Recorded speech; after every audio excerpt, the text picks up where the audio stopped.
ನಿಮ್ಮ ಎಲ್ಲರಿಗೂ ಮಾತನಾಡಲಿಕ್ಕೆ ನಾವು ಮಹಿಳೆಯರು ಹೇಳಿದ್ರೆ ನಮ್ಮ ಹತ್ರ ಸಪರೇಟ್ ಆಗಿ ಹೇಳಬಹುದು ಅನ್ನೋದಕ್ಕೆ ಅವರನ್ನು ಸಪರೇಟ್ ಆಗಿ ಮಾತಾಡೋಣ ಅಂತ ಬಿಟ್ಟಿದ್ದೆವು. ಈಗ ಮಾತಾಡ್ಸಕ್ಕೆ ನಿಮ್ಮನ್ನೇ ಮಾತಾಡಿಸ್ತೇವೆ.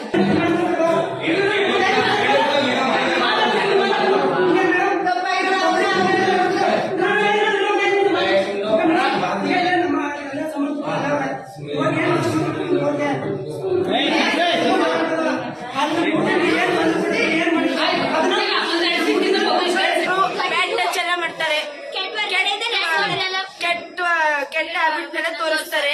ಫೋನಲ್ಲಿ ಇದರ ವಾಡಿ ನಿಮ್ಗೆ ಪಾಠ ಬರುತ್ತೆ ಅಂತ ತೋರಿಸ್ತಾರೆ ಸರ್. ಇದು ಎಲ್ಲರಿಗೂ ಆಗದ ಸರ್.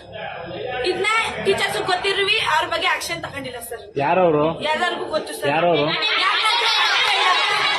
Attender language sir. ಇಲ್ಲಿ ಮಿಸ್ಕೆಮಿಸು ಇವರು ಮ್ಯಾಕ್ಸರು ಮತ್ತೆ ಅಟೆಂಡರು ಮತ್ತೆ ಇವರು ಯಾರು ಹೋಗ್ಲೇಬೇಕು ಸರ್. ಮಿಸ್ ಹೋಗ್ಬೇಕು, ಇವ್ರು ಮ್ಯಾಕ್ಸರು ಹೋಗ್ಬೇಕು, ಇವರೆಲ್ಲ ಹೋಗ್ಬೇಕು. ಪ್ರಿನ್ಸಿಪಲ್ ಊಟ ತಿಂಡಿ ಏನೋ ಸರಿಯಾಗಿ ಕೊಡಲ್ವಾ?